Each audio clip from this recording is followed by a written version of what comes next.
Bonjour, bon, je vais faire une petite vidéo courte, c'est pas beaucoup de temps. En tout cas au milieu de la nature, au milieu des arbres, parce que voilà, on est en automne et c'est des très belles couleurs avec une belle lumière. Donc ça fait du bien d'être dehors, de se ressourcer. Et c'est vraiment important en ce moment en fait de se ressourcer, de se reconnecter à la nature, aux arbres surtout.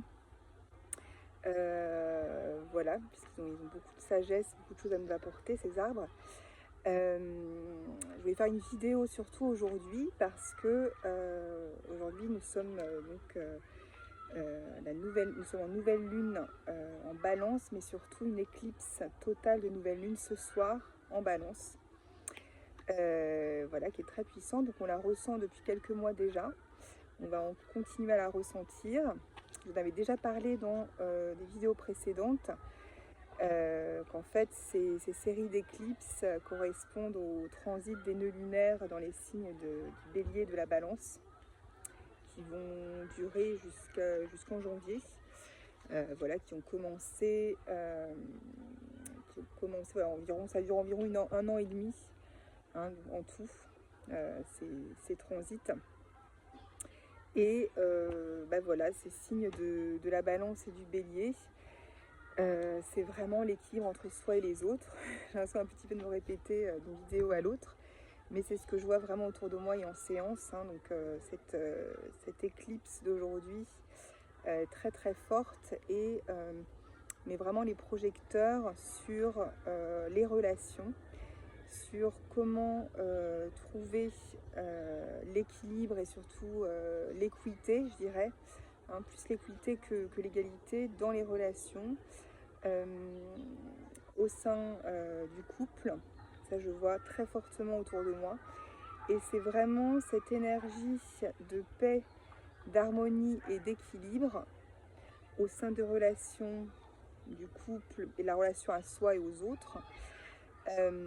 Et bien cette énergie, elle s'ancre dans la matière. En fait, avec cette éclipse, on nous demande vraiment d'ancrer cet idéal, on va dire, qui est là depuis un certain temps, voilà, qui dans notre société, on a cet idéal d'équilibre dans les relations, dans le couple, mais aussi relations parents-enfants, des relations aussi professionnelles. Voilà, il s'agit de tout type de relations. Il y a vraiment des idéaux qui sont très forts et comme j'en ai déjà parlé dans les relations précédentes, c'est des idéaux qui sont encore plus mis en avant avec cette ère du Verseau. Voilà, c'est des très grands idéaux, mais cette fois-ci, on nous demande, il y a vraiment notre âme qui provoque des situations, des expériences actuellement très très fortes, très intenses, très bousculantes et qui demandent d'ancrer dans la matière ces idéaux.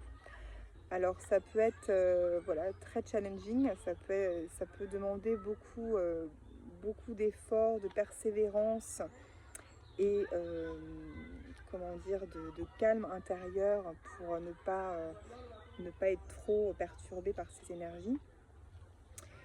Et il y a vraiment cette notion en fait de lâcher prise face à ce qui se passe, aux diverses situations en fait, hein. C'est toujours la même chose, c'est que ces portails d'éclipse, donc on a eu il y a plusieurs semaines une éclipse partielle de pleine lune, et là c'est une éclipse totale de nouvelle lune. Et ces éclipses, voilà, elles sont toujours assez intenses et elles accélèrent vraiment les choses à un point où on ne peut plus résister. Où vraiment, on est obligé de lâcher prise, hein, tellement c'est intense. Voilà, donc je voulais vraiment parler de ça aujourd'hui parce que je vois vraiment autour de moi. Et c'est ce conseil, bon, qui semble toujours facile à dire, mais à faire, c'est plus compliqué. C'est vraiment de lâcher tout contrôle, de lâcher prise face aux situations et de laisser passer les vagues d'intensité quand elles arrivent. Parce que là, on a plusieurs phénomènes en même temps. Donc, on a cette fameuse éclipse qui nous pousse à, en effet, plus d'équilibre, plus d'équité plus de paix, d'harmonie dans nos relations avec les autres. Et comme je disais, c'est des idéaux que l'on a depuis très longtemps, ça fait des générations en fait que ces idéaux sont dans l'inconscient collectif, mais ils mettent du temps en fait à traverser les dimensions et à aller dans plus densité, plus dans la matière et être actés dans le quotidien des gens. Voilà, comme on sait, on peut avoir beaucoup d'idéaux, beaucoup de pensées de justice, de justesse, hein, surtout pendant cette année karmique numéro 8. C'est très très important, c'est de faire les choses avec justesse. Mais c'est vrai que dans la vie de tous les jours, comme on sait, de le mettre en pratique, c'est toujours plus, il y a toujours plus de challenge parce que il n'y a pas forcément eu des modèles de relations vraiment comme ça avant autour de nous, chez les parents, des enseignants, des personnes, des modèles. Il n'y a pas vraiment eu de modèle en fait autour de nous, de véritable équilibre homme-femme, de véritable équité dans le couple et aussi dans les relations en général. Donc on a une exigence très forte en ce moment des énergies en fait de la Terre qui sont beaucoup plus, les fréquences sont très très élevées et qui poussent en fait à nettoyer toutes les négativités, tout ce qui n'est pas aligné, tout ce qui est sombre, tout ce qui est déséquilibré dans les relations avec les autres, pour vraiment pouvoir vivre des relations plus saines et plus équilibrées. En fait. Voilà, oula, je suis en train de me faire piquer par des moustiques, voilà. C'est ça la nature, c'est ça la connexion à la nature en 2024, et ouais, les temps ont changé. Voilà, il m'a déconcentré ce moustique. Qu'est-ce que je disais? Oui, alors en plus de cette fameuse éclipse de nouvelle lune, donc c'est vraiment comme elle agit cette éclipse totale de nouvelle lune comme un reset, comme un nouveau départ. En fait, on lâche vraiment les anciens schémas de fonctionnement archaïque, du patriarcat, d'un autoritarisme qui n'est pas juste, voire de comportements tyranniques, contrôlants, etc., des schémas répétitifs qui peuvent être transgénérationnels ou karmiques. On nous demande de lâcher tout ça pour vraiment repartir sur des bases plus saines et plus pures et plus équilibrées, bien sûr, dans l'énergie du cœur. Et donc, les autres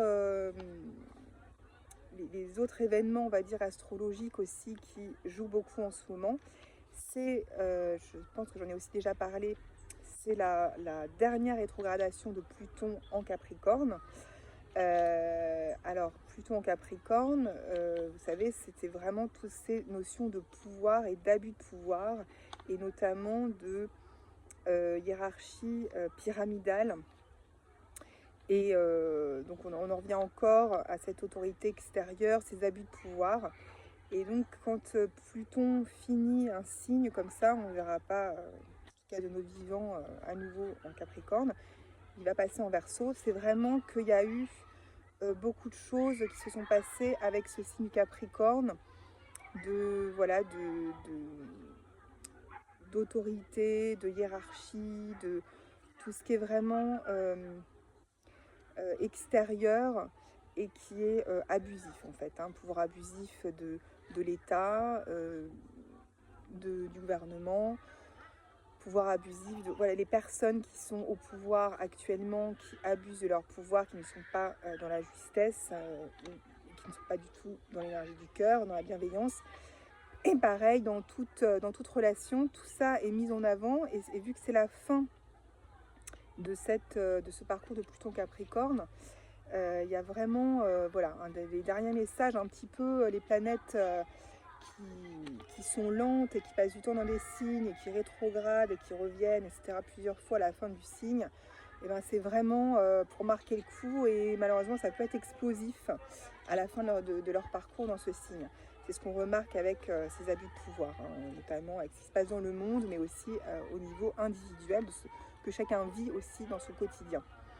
Ensuite, autre chose aussi, on a Uranus qui est aussi rétrograde dans le signe du Taureau. Ça aussi, on l'avait beaucoup vu ces dernières années de Uranus en Taureau, parce que c'est ce qui fait qu'il y a tous ces grands changements imprévisibles au niveau, on va dire, surtout au niveau du climat, hein, au niveau de la Terre, vraiment des choses qui bougent au niveau de la Terre, le signe du Taureau.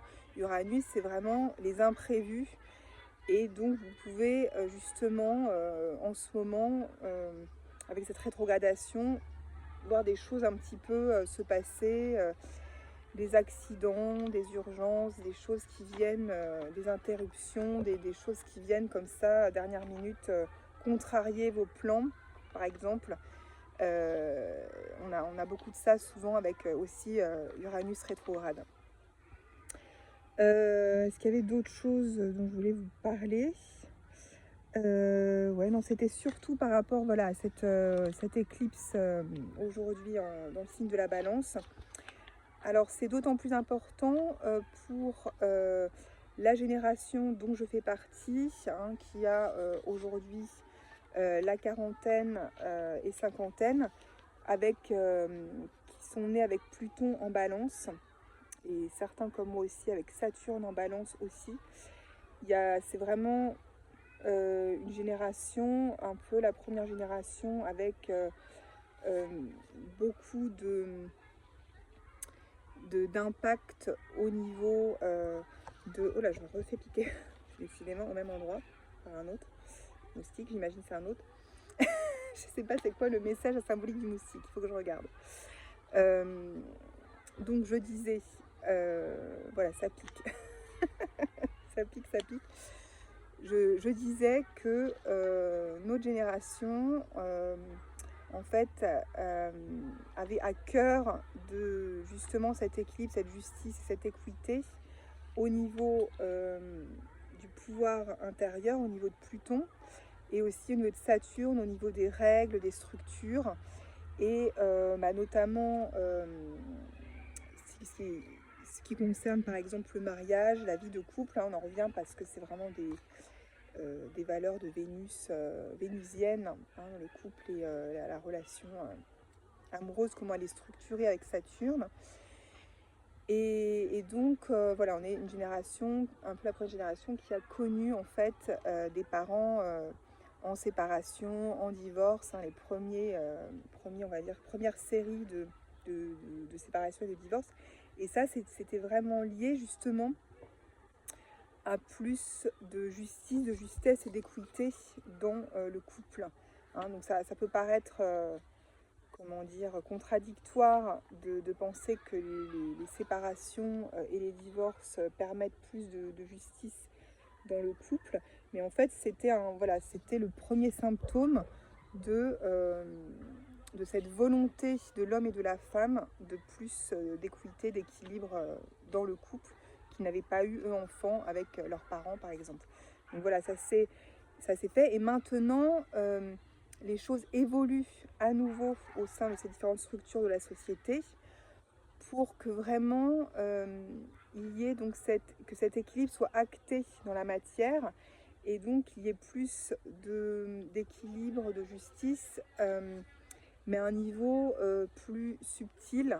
Hein, donc on ne recherche pas l'égalité forcément professionnelle, l'égalité totale comme ça a pu être le cas avant, comme première étape en fait à cet équilibre homme-femme. Voilà, il y a eu par exemple cette recherche bien sûr d'égalité au niveau socio-professionnel, qui n'est pas bien sûr totalement je me fais vraiment piquer. Je pense que je vais pas rester longtemps. Voilà, c'est un signe qu'il faut que j'y aille. Mais voilà, cette égalité, bien sûr, n'est pas encore totalement mise en place. Encore une fois, c'est dans l'inconscient collectif très important dans le monde occidental, on va dire. C'est une volonté qui est très présente. Après, le temps que ça s'incarne dans la matière, je ne sais pas ce que j'ai sur la main qui attire ce moustique. Le temps que ça se mette en place et que ça s'incarne dans la matière et que ce soit aussi mise en place de niveaux plus subtils, c'est-à-dire qu'on se rend bien compte que, enfin, que l'homme et la femme sont bien sûr très différents et que il faut plus rechercher un équilibre qui prend en compte les différences et les talents de chacun, plutôt que, comme on sait, une égalité pure et rigide et froide, en fait, qui n'est pas, qui du coup ne serait pas juste. Voilà. Donc c'est beaucoup plus subtil que l'on peut penser au premier abord, cet équilibre homme-femme et cet équilibre dans les relations aussi en général, puisque ce qui est en train de se faire vraiment avec en ce moment, avec cette éclipse dans le signe de la balance, cette espèce de reset, c'est cette harmonisation au niveau des relations.